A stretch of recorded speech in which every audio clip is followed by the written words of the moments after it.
Dios les bendiga, mis amados hermanos.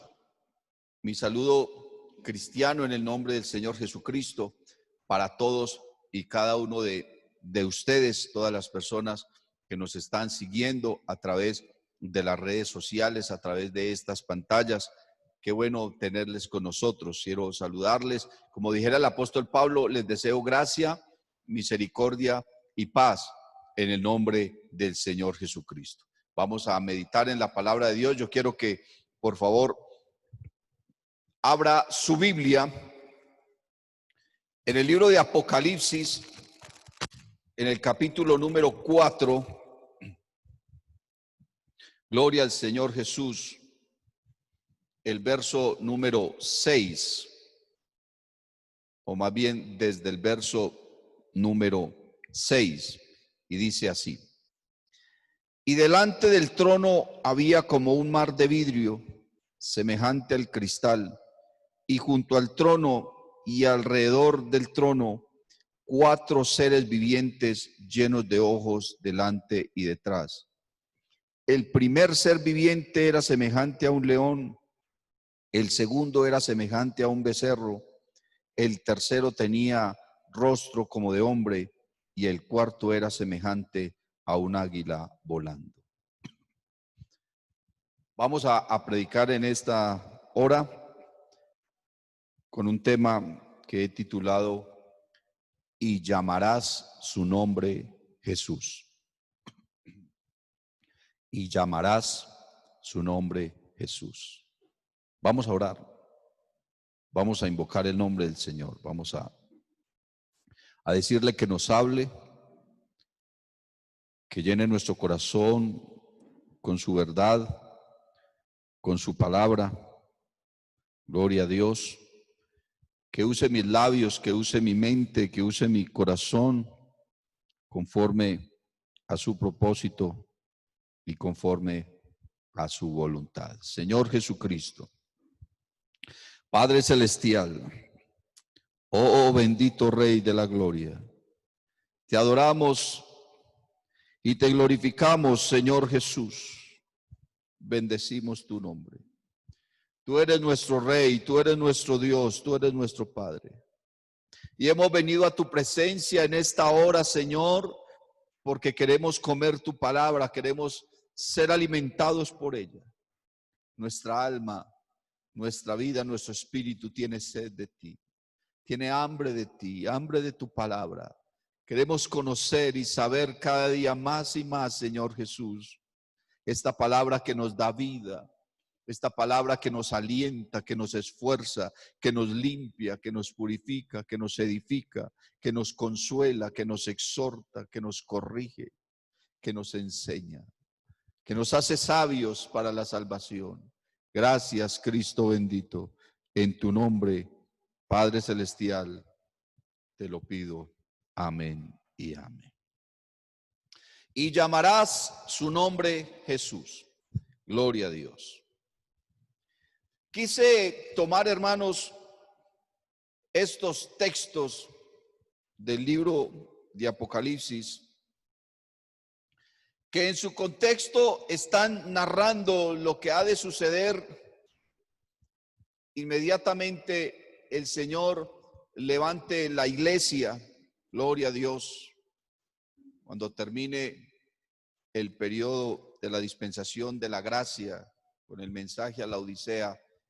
Entonces el Señor levantará su iglesia y la llevará a su presencia. Bendito el nombre del Señor. Y estando la iglesia entonces allá en el reino de los cielos, en la presencia de nuestro Señor Jesucristo, dice la Biblia, o narra el apóstol Juan, que él vio un trono, y en ese trono había uno sentado. Gloria al nombre del Señor Jesús. Había uno sentado. Y en el capítulo 1 de Apocalipsis, Juan nos narra la descripción, nos muestra la descripción de aquel que está sentado en el trono y que todos sabemos y entendemos que es nuestro Dios, que es el Señor Jesús. Y entonces dice la Biblia que alrededor del trono había 24 ancianos y habían también 4 seres vivientes, y esos 4 seres vivientes es la iglesia, gloria al Señor Jesús, que está allí como dividida en 4 grupos que ya vamos a mirar.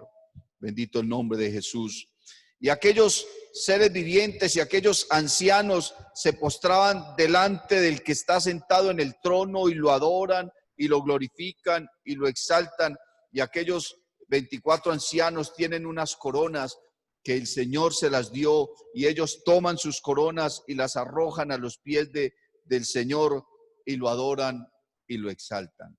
Gloria al nombre del Señor Jesús. Pero estaba mirando, hermano, cómo la Biblia entonces nos habla de estos 4 seres vivientes, gloria al Señor, que Juan nos describe allí. Gloria a Dios, al primero semejante a un león, el segundo semejante a un becerro, el tercero tenía rostro como de hombre y el cuarto era semejante a un águila volando. Gloria a Dios. Y podemos entender por la palabra que cada uno de estos seres vivientes, la Biblia los señala como 4, que realmente son la iglesia.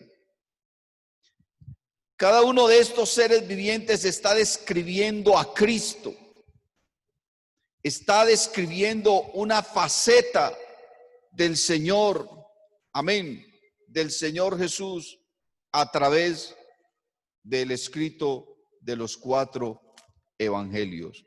Gloria al Señor Jesús. La palabra evangelio significa buenas noticias. Amén. La palabra evangelio significa buenas noticias. ¿Para qué sirve el evangelio? La Biblia dice que es el poder de Dios para salvación. Amén. A todo aquel que cree, y dice la Biblia, al judío primeramente y también al griego. Gloria al Señor. Realmente el evangelio trata de la vida, del ministerio, del nacimiento, de la predicación, de la muerte y de la resurrección de nuestro Señor Jesucristo. Encontramos en la Biblia entonces 4 libros conocidos como los 4 evangelios. No que hayan 4 evangelios, no que hayan 4 evangelios. El evangelio es uno, el evangelio es Cristo. El evangelio es su palabra, su obra, su ministerio. Amén, gloria al Señor. Son 4 libros que relatan un solo propósito. O sea, 4 retratos de una misma persona. Amén. Con 4 métodos de registrar las impresiones que cada uno de ellos recibió de aquel hombre maravilloso llamado Jesús de Nazaret. Puede decirse entonces que Mateo demuestra, Marcos pinta, Lucas declara y Juan describe al Señor Jesús. Mateo se ocupa de la venida de un Salvador prometido. Marcos, de la venida de un Salvador poderoso. Lucas, de la gracia de un Salvador perfecto. Y Juan, de la posesión de un Salvador personal. Amén. Gloria al Señor Jesús. Es probable y se cree que en un solo evangelio no se había podido describir o manifestar la plenitud y la gloria de Cristo Jesús en su totalidad. Se necesitó de 4 evangelios, de 4 aspectos diferentes de aquel Mesías, de aquel Redentor llamado Jesús de Nazaret. Amén. Así que cada uno de estos autores Mateo, Marcos, Lucas y Juan describen diferentes aspectos de nuestro Señor, pero el Evangelio es uno, al igual que nuestro Dios es uno. Amén. ¿Crees que Dios es uno? Bien haces. Los demonios también creen y tiemblan. Amén. Oye Israel, Jehová vuestro Dios, Jehová uno es. ¿Cuántos damos una alabanza al Señor? Mateo resalta la realeza de Jesús. Marcos resalta su ministerio. Lucas resalta la humanidad del Señor y Juan destaca su divinidad. Amén, su deidad. Como le dijo Pablo a los colosenses hablando de Jesús, porque en él habita corporalmente toda la plenitud de la deidad. Aleluya. Y dice Pablo que Cristo es la imagen del Dios que no se puede ver, porque Dios no se puede ver, en su gloria no se puede ver.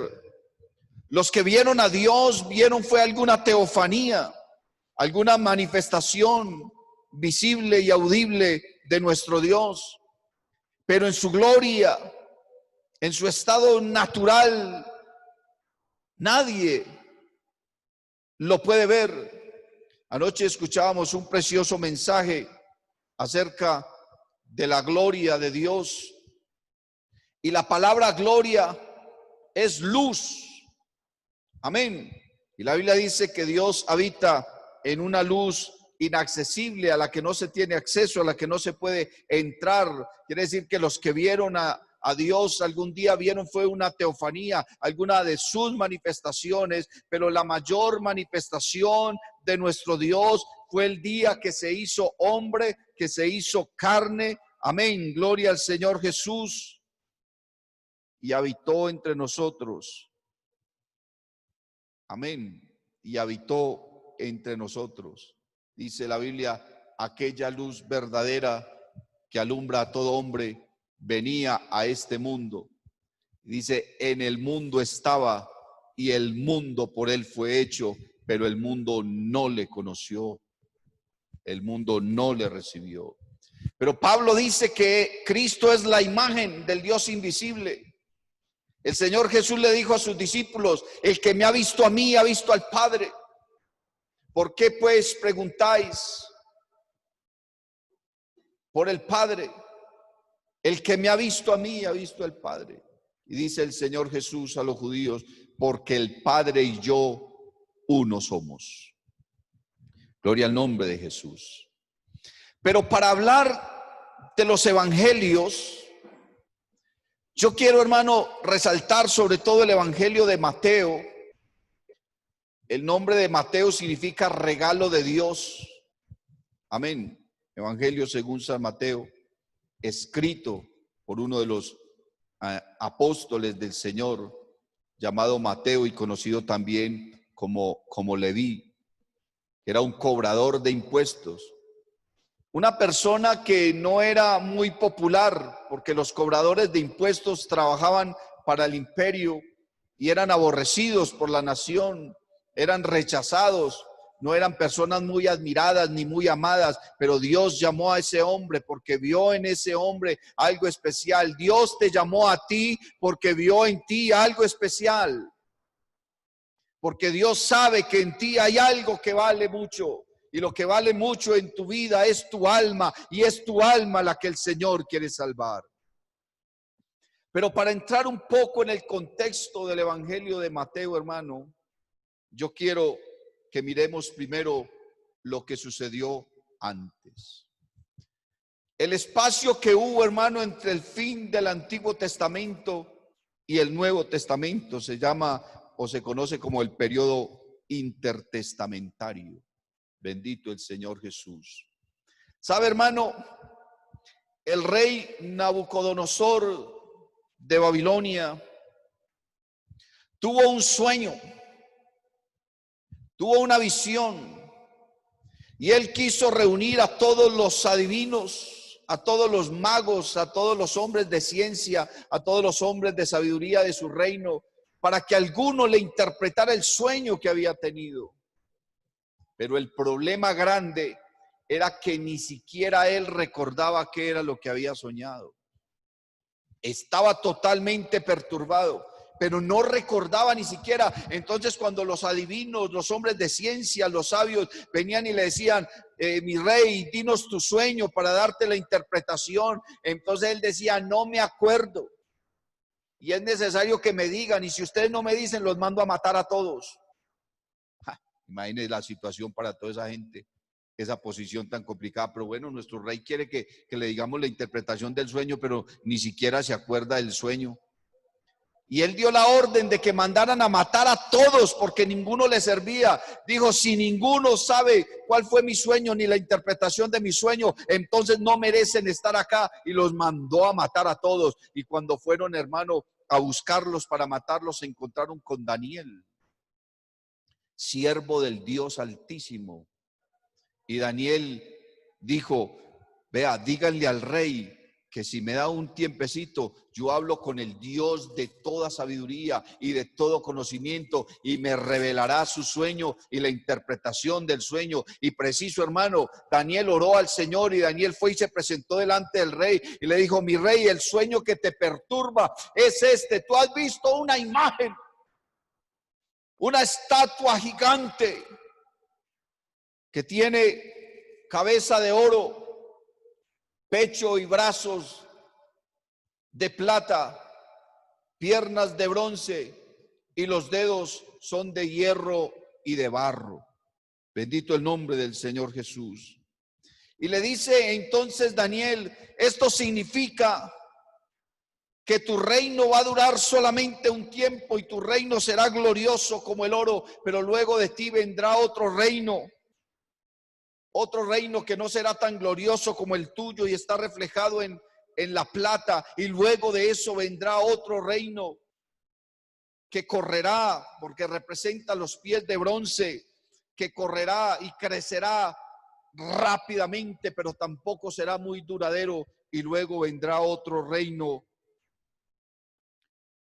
que representan los dedos de hierro y de barro, un reino que no será tampoco muy consolidado. Ese primer reino del que está hablando la visión es el reino babilónico, regido por Nabucodonosor, un reino que fue glorioso y un reino que fue grande, pero luego pasó ese reino y llegó el reino medo-persa. Y el reino medo-persa estuvo gobernado por Ciro, que era un persa que quiso gobernar el mundo también. Luego se inició otro reino que fue el reino griego en manos de Alejandro Magno, y fue uno de los reinos que más rápidamente creció, y Alejandro Magno conquistó, se puede decir, todo el mundo civilizado de su época lo conquistó. Pero finalmente ese reino también se divide cuando muere Alejandro Magno, y se divide en 4 reinos diferentes, que fueron el reino de Macedonia, el de Tracia, el de Siria y el de Egipto. Uno de los generales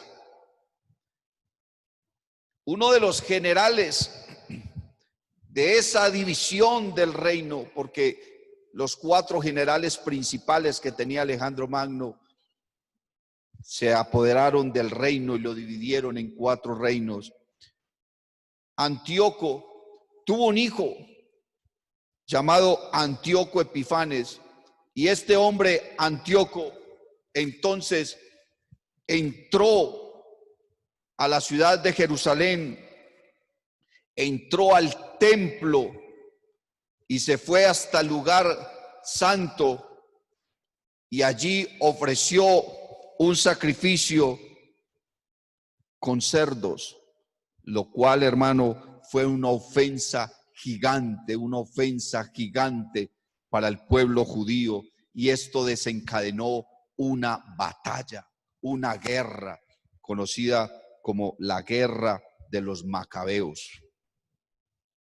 Hubo una familia, Judas, Simón y Jonatán Macabeos, o Jonatán Macabeos, que iniciaron una revolución en contra del imperio sirio en cabeza de Antíoco Epifanes, para poder alcanzar la libertad, hermano, la libertad del pueblo judío.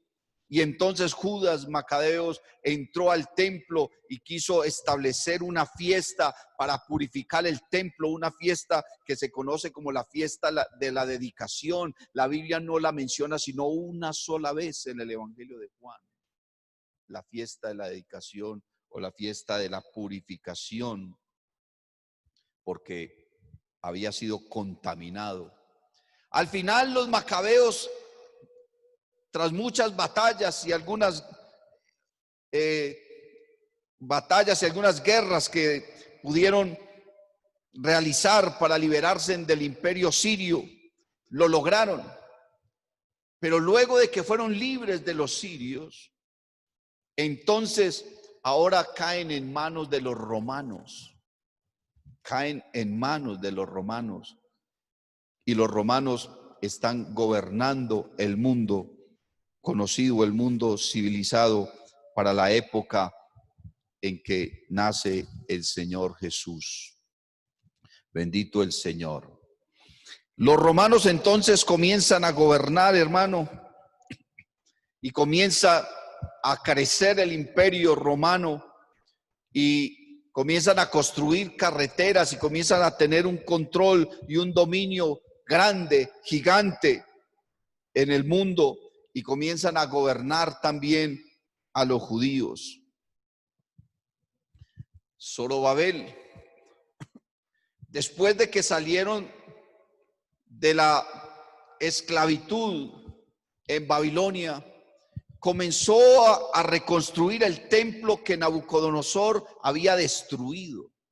Comenzó a construirlo, pero no pudo construirlo en su totalidad.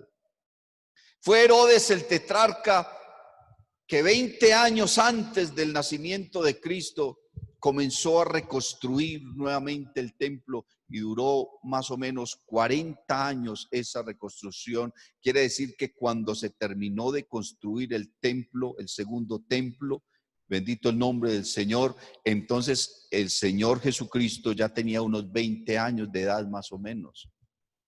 En esa época de pecado y de perdición y de esclavitud, pero al mismo tiempo de gozo y de alegría de los judíos, porque ahora tenían nuevamente su templo y ahora tenían nuevamente la posibilidad de realizar los sacrificios y realizar sus cultos y establecer el sacerdocio, y ya el sacerdocio lo establecían eran los gobernantes romanos.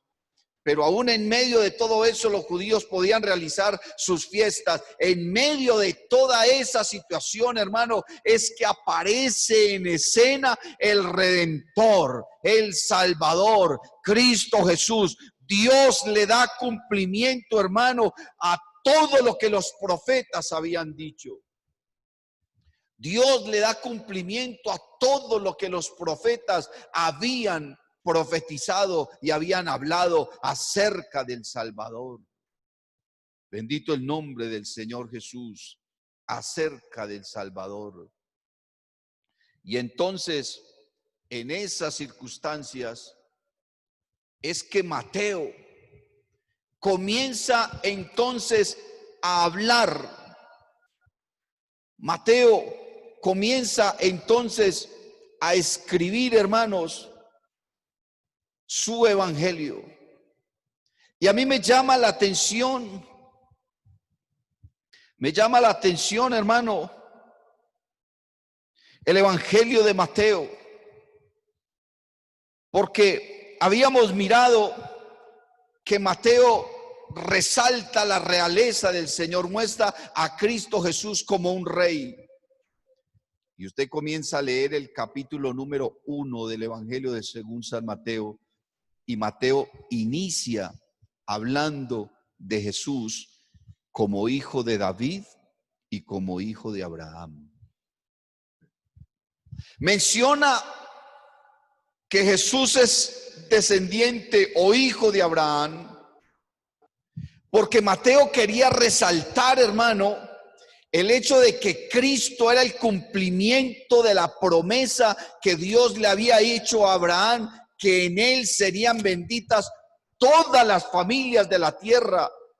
La palabra bendito significa salvo. Quiere decir que Dios iba a extender la salvación a todas las familias de la tierra. Dios se lo prometió a Abraham y el cumplimiento de esa promesa es el Señor Jesús. Por eso es que comienza Mateo relatando su capítulo 1 y el verso 1 diciendo: libro de la genealogía de Jesucristo, hijo de David, hijo de Abraham. O sea que Mateo comienza de una vez a resaltar que aquel ser que iba a nacer iba a traer la salvación, no solamente a los judíos, porque el evangelio de Mateo fue escrito para los judíos, porque los judíos eran los que necesitaban entender y comprender quién era Jesús y el cumplimiento de las promesas que había en el Antiguo Testamento a través de los profetas, que Dios enviaría un Salvador. Amén. Que Dios iba a levantar un Salvador. Entonces, y que ese Salvador iba a extender su salvación. Ahora Mateo entonces comienza hablando de que Jesús es hijo de Abraham. ¿Por qué? Porque lo muestra como el Salvador que necesita el pueblo, no solamente el pueblo judío, sino que necesita la humanidad. Gloria al Señor. Mateo dice que Jesús es descendiente directo de David. Y Mateo resalta que Jesús es descendiente directo de David porque necesitaba darle fundamento y cumplimiento a la promesa que Dios le había hecho al rey David al decirle que no iba a faltar un rey en su trono y que de él vendría un rey que no tendría su reinado final, o más bien que su reinado no terminaría jamás, que sería rey para siempre. Y Mateo comienza a resaltar, hermano, el reinado de Jesús y lo muestra como un rey. Mira, hermano, que cuando Jesús nació, entonces Mateo resalta que unos hombres vinieron de oriente a ofrecerle incienso, mirra y oro y adorarlo como el rey. Y aquellos hombres llegaron, hermano, preguntando: ¿dónde está el rey de los judíos? Mateo resalta en todo momento que Cristo es un rey, que Cristo es el rey descendiente de David y que su reinado no terminará jamás, hermano. Por eso es que los hombres que creyeron en el Señor siempre lo invocaban y decían: Jesús, hijo de David, ten misericordia de mí. Cada hombre y cada mujer que llamó a Jesús hijo de David, y lo hacían públicamente, a voz en cuello, a través de sus gritos, estaban anunciando que Jesús era el rey descendiente de David, el rey prometido por Dios, el rey que venía a rescatarlos y que su reino no tendría fin, hermano. Y por eso es que Mateo, hablando del ministerio de Jesús, resalta la predicación de Jesús. ¿Y qué es lo que Jesús está predicando?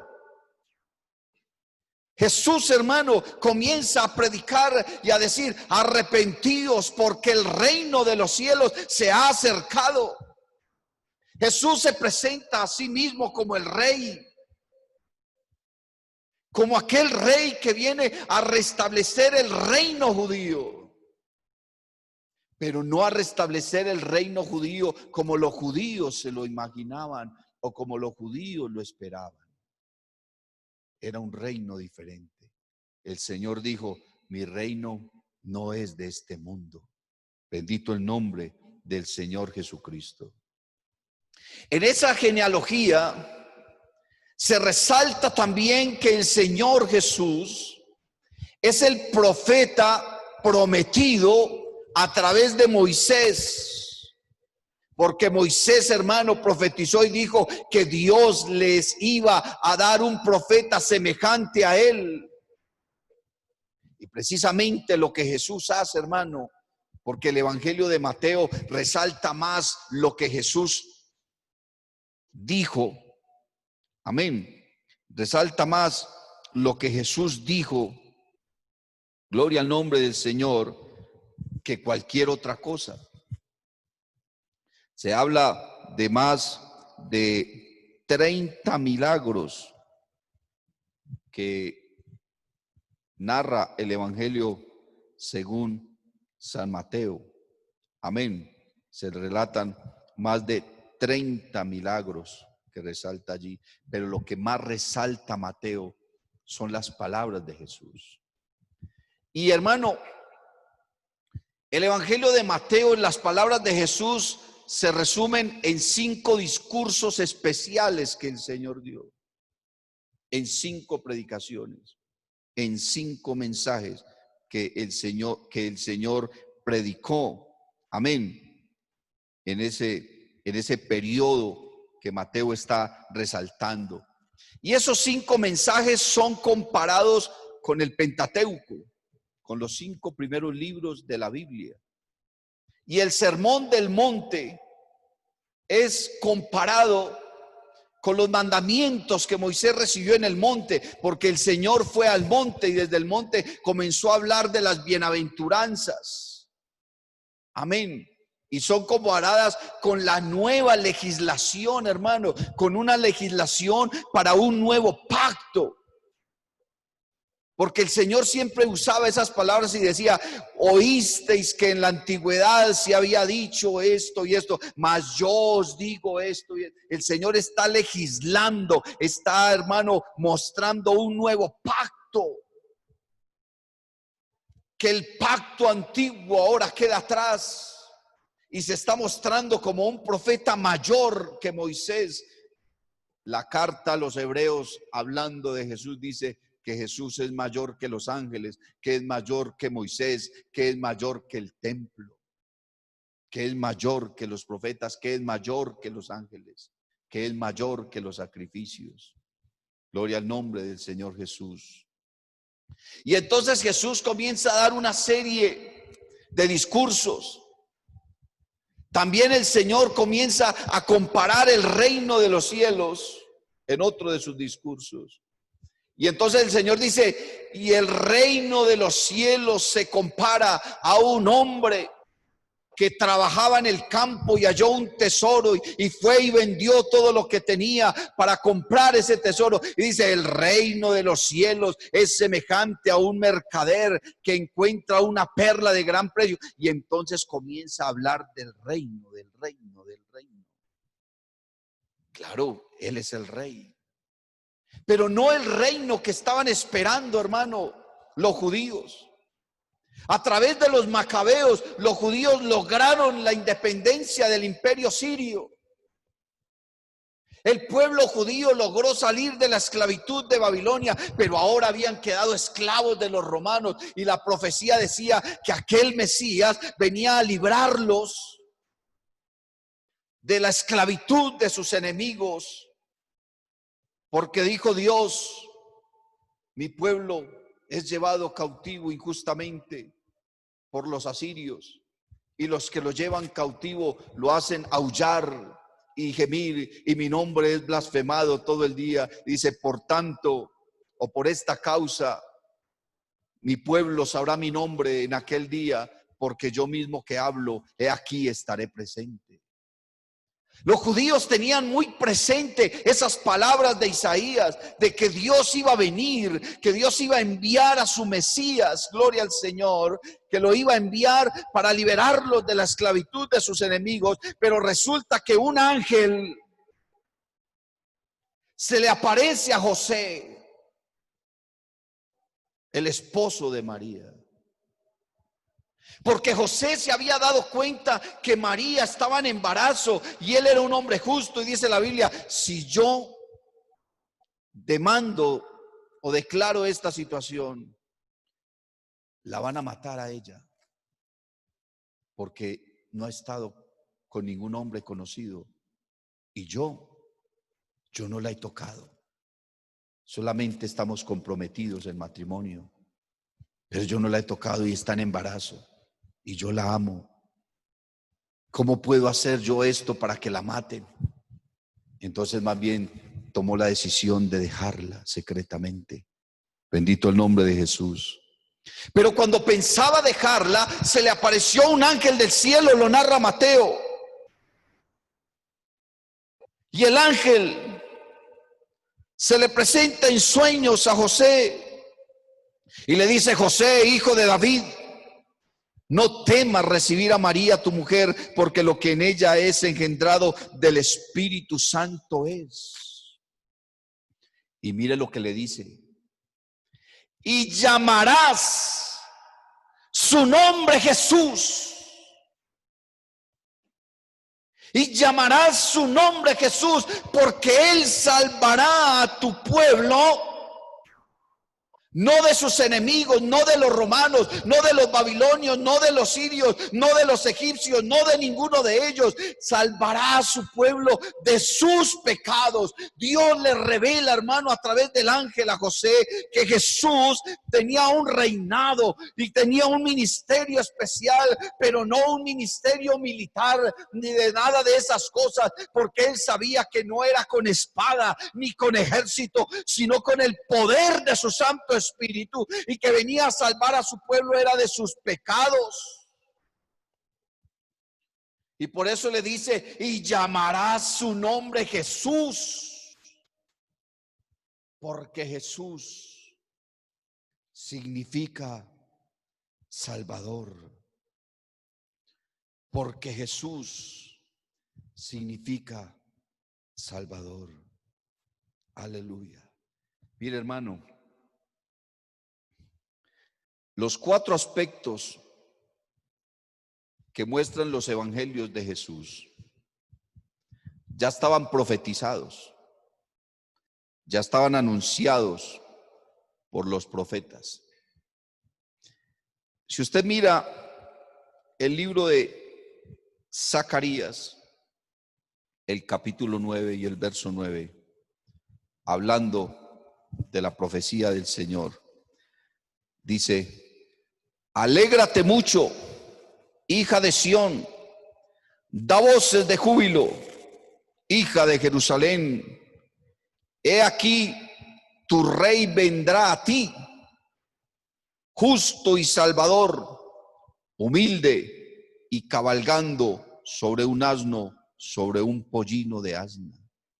Se está refiriendo al Salvador como el rey de Israel. Alégrate mucho, hija de Sión, da voces de júbilo, hija de Jerusalén. He aquí, tu rey vendrá. El profeta Zacarías se está refiriendo a Jesús como el rey que vendrá. Y eso es lo que hace Mateo.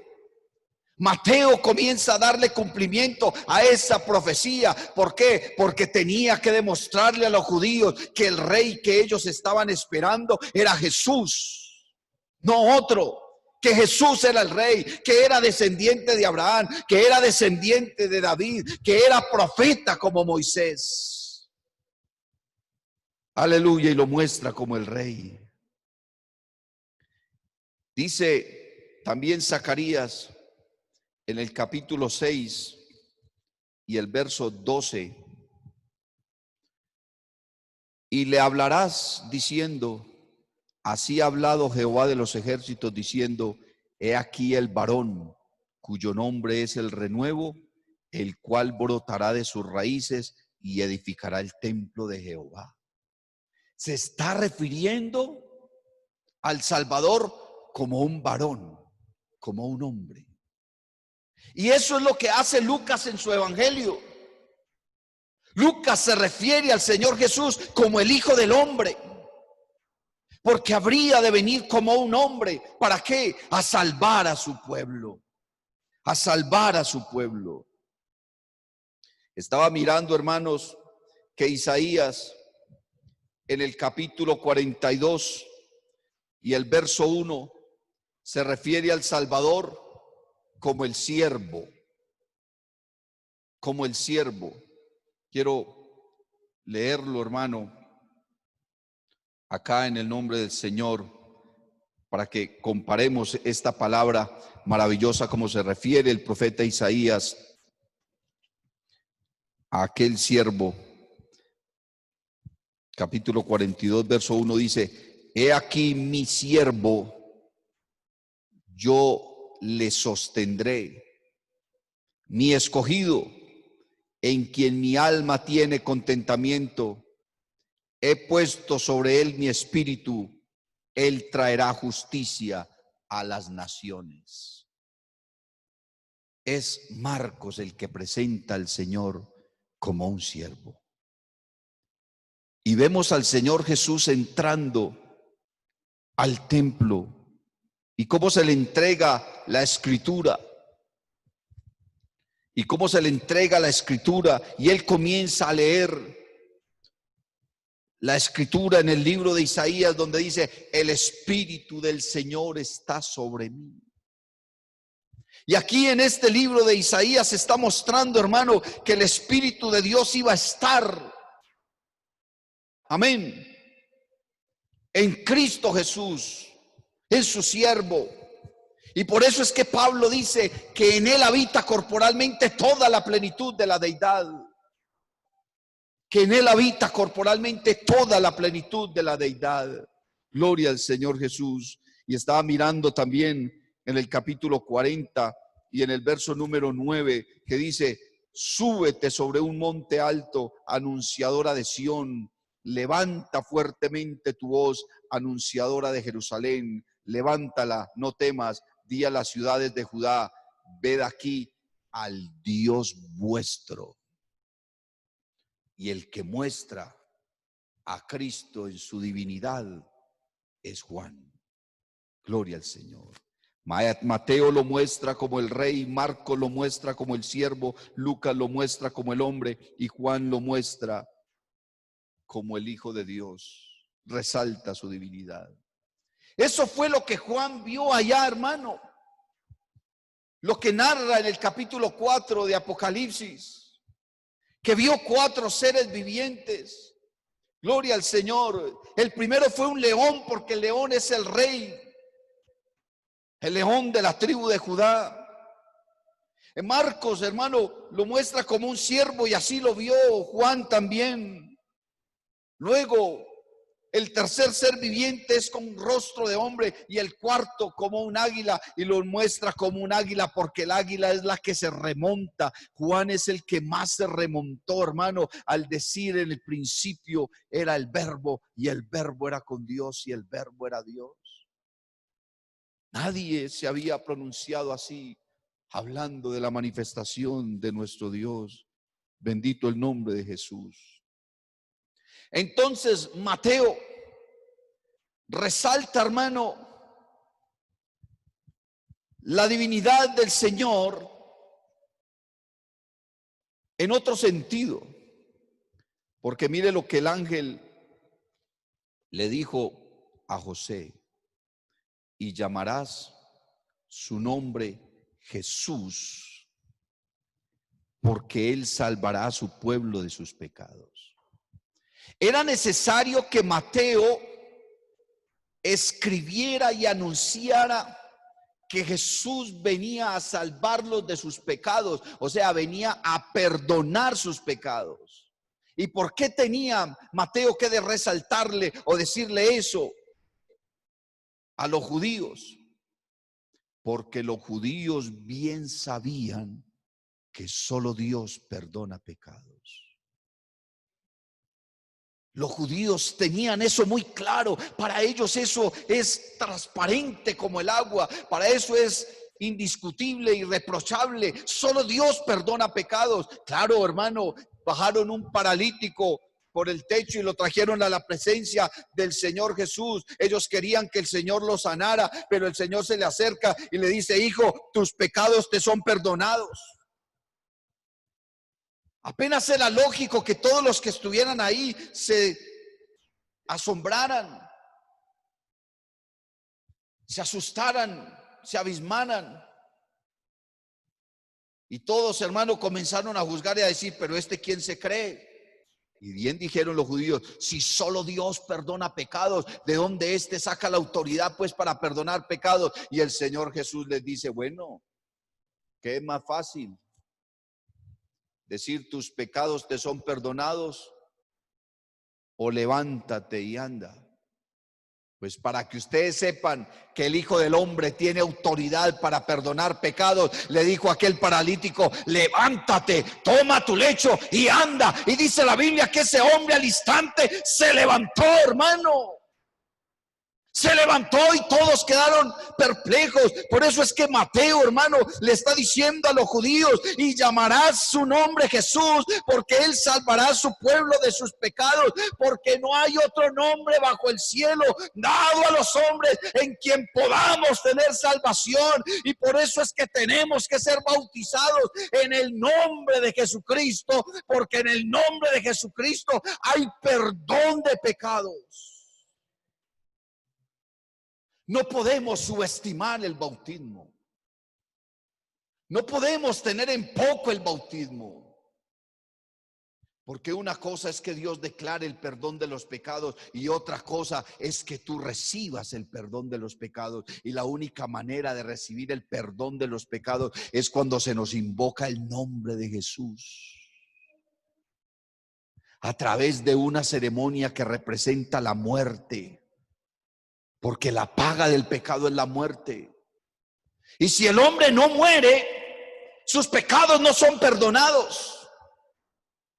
Pero Dios estableció el bautismo, hermano, como un símbolo de muerte, no para que tú mueras literalmente, sino para que tú mueras al pecado. Y cuando mueres al pecado eres sepultado, porque todo el que se muere se sepulta.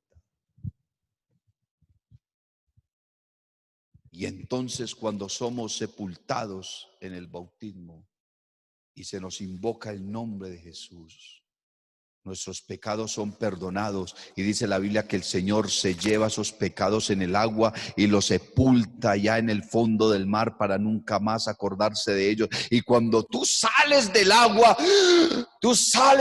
respirando vida. ¿Qué? Vida eterna. Porque lo que Cristo Jesús nos ha dado a nosotros es vida eterna. Él es el verdadero Dios y la vida eterna, dice la Biblia. Jesucristo es el verdadero Dios y la vida eterna, porque en ningún otro hay salvación. Porque Él salvará a su pueblo de sus pecados. En esas circunstancias del pueblo judío, en medio de esa crisis tan grande de pecado, pero en medio de ese gozo también tan grande, hermano, de la construcción y la inauguración del templo, entonces aparece Jesús para darle cumplimiento a la promesa de Dios, una promesa que Dios le hizo a Salomón, y le dijo: la gloria postrera de este templo será mayor que la primera, porque hubo dos templos, y si la gloria del primer templo fue grande, la gloria del segundo templo fue mayor. ¿Sabes por qué? Porque Cristo Jesús entró, porque Dios se humanó y entró a ese templo, y en ese templo hizo cosas maravillosas. Bien, hermano, Jesús entra al templo y están purificando el templo. ¿Y sabe cómo purificaban el templo? Derramando agua a cántaros por todo lugar. Todo el templo era inundado de agua y echaban agua y tiraban agua por todas partes. Y en medio de esa ceremonia en la que todo mundo está tirando agua, entonces dice la Biblia que en el último y gran día de la fiesta, Jesús se pone en pie en medio de toda esa agua y dice: si alguno tiene sed, venga a mí y beba.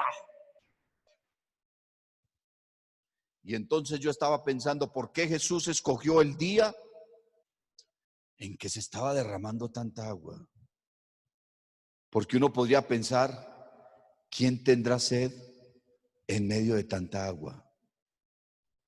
Si alguien tenía sed, bebía agua normal. ¿No cree usted?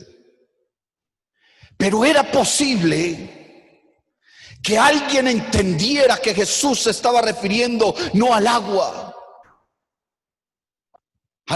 en su forma literal, Porque Jesús le había dicho a la mujer samaritana: cualquiera que bebiere de esa agua volverá a tener sed. Pero el agua, el que beba del agua que yo le daré, no tendrá sed jamás. No tendrá sed jamás. Y en ese día de la fiesta en que estaban derramando agua por toda parte, entonces Jesús dice: si alguno tiene sed, venga a mí y beba. Aleluya. Alabanzas a su nombre. Porque Él salvará a su pueblo de sus pecados. Por eso había que llamarlo Jesús. Y llamarás su nombre Jesús, porque Él salvará a su pueblo de sus pecados. Pero Mateo no se queda conforme con eso. Mateo quiere seguir demostrando que Jesús no solamente es rey, sino que Jesús es Dios con nosotros. Y entonces Mateo comienza a resaltar en el verso 22 y dice: todo esto aconteció para que se cumpliese lo dicho por el Señor por medio del profeta, cuando dijo: he aquí, una virgen concebirá y dará a luz un hijo y llamará su nombre Emanuel.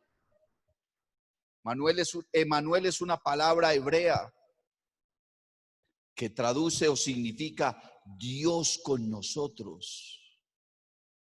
Porque Dios, hermano, le había anunciado al pueblo y les había hablado que los iba a visitar. El pueblo judío estaba esperando la visitación de su Dios. Dios va a venir a visitarnos, Dios va a estar con nosotros, Dios va a venir. Él mismo dijo: yo mismo que hablo, he aquí estaré presente, les daré un profeta igual a mí, dice Moisés. Y entonces Mateo comienza a recalcar y a resaltar que Dios nos estaba visitando en Cristo. Porque Dios se propuso reconciliar al mundo consigo mismo y reconciliarlo en Cristo Jesús. Porque Cristo es la propiciación. Y Mateo entonces está diciendo: Dios nos está visitando, el tiempo de la visitación se ha llegado, y se ha llegado en Cristo, porque Cristo es Emanuel, Cristo es Dios con nosotros. No es solamente un enviado, no es solamente un mensajero, no, Cristo es Dios que se ha manifestado en carne y ha venido a visitarlos, y ahora es el Rey de Israel, y su reino no terminará jamás, y en él serán benditas todas las familias de la tierra. En él hay salvación, hermano. No busque la salvación en otra parte. No, hermano, ¿a quién iremos?, dijo Pedro. ¿A quién iremos? Si solo tú tienes palabras de vida eterna. Si lo que tú dices nos da vida eterna. Si lo que tú haces nos da vida eterna. Y mira, hermano, 36 milagros se reportan en el Evangelio de Mateo que hizo Jesús. Y cada uno de esos milagros, lo único que resaltan es el poder y la gloria y la grandeza de nuestro Señor, su majestad. Cada uno de aquellos discursos que el Señor Jesucristo predicó demuestran su reinado, su sabiduría, su autoridad, su señorío. Porque Él comenzó a predicarle por parábolas al pueblo, pero siempre les hablaba del reino. Pero no de un reino terrenal, no de un reino en el cual iban a ser rescatados de sus enemigos. No, les está mostrando un reino que los va a rescatar a ellos, pero del reino de las tinieblas, del reino del diablo. Y por eso es que liberaba a todos los endemoniados que se le acercaban y los llevaban. Por eso es que Él siempre daba libertad a los cautivos, hermano. Y por eso es que la Biblia dice que eran cautivos por el diablo.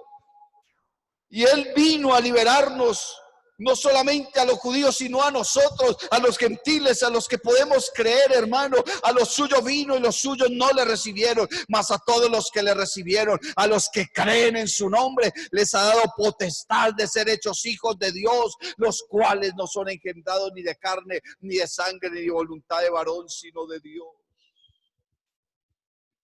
Y llamarás su nombre Jesús. No hay algo más grande que tú puedas tener. No hay algo más grande que tú puedas alcanzar que el nombre de Jesús. La gracia más grande de nuestro Dios, hermano, es habernos dado su nombre, es habernos revelado su nombre, ese nombre que tiene poder, ese nombre que tiene autoridad, ese nombre que salva, ese nombre que perdona pecados, ese nombre que transforma la vida del ser humano, transforma su existencia, transforma la vida de millones y millones de personas a través de la historia. Tú y yo tenemos salvación por el nombre de Jesús. Tú y yo, hermano, tenemos vida eterna por el nombre de Jesús. Tú y yo tenemos la revelación del evangelio por el nombre de Jesús. Y llamarás su nombre Jesús. Hemos recibido la revelación más grande. Hemos recibido la bendición más grande. No hay nada más sublime, no hay nada más maravilloso que el nombre de Jesús. Como dice el coro, el nombre de Jesús es dulce. El nombre de Jesús es poder. El nombre de Jesús es salvación. Tenemos que exaltar ese nombre, tenemos que afirmarnos en ese nombre, saber que tenemos la palabra profética más segura, a la cual hacemos bien en prestar atención como una antorcha que alumbra el lugar oscuro. Y esa antorcha es el nombre de Jesús. Y esa antorcha es el nombre de Jesús. Nombre sobre todo nombre. El nombre de nuestro Dios es Jesús de Nazaret. Ese es el nombre del Dios que está sentado en un trono que hay en el cielo, porque la Biblia dice que en el cielo no hay sino un solo trono, y en ese trono hay uno sentado, y alrededor de su trono dice la Biblia que hay 24 ancianos y hay 4 seres vivientes, que es la iglesia, que está representando las manifestaciones de Cristo, hermano, y lo estamos adorando y lo estamos exaltando.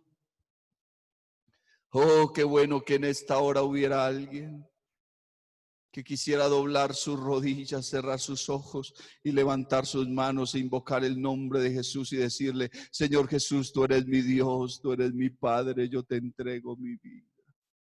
Yo te he conocido y yo he sabido quién eres tú. Yo he sabido quién eres tú, Señor. Yo he sabido que tú eres el Rey. El Rey de los judíos, y tú eres mi Rey, y tú eres mi Padre, y tú eres mi Señor. Dios les bendiga.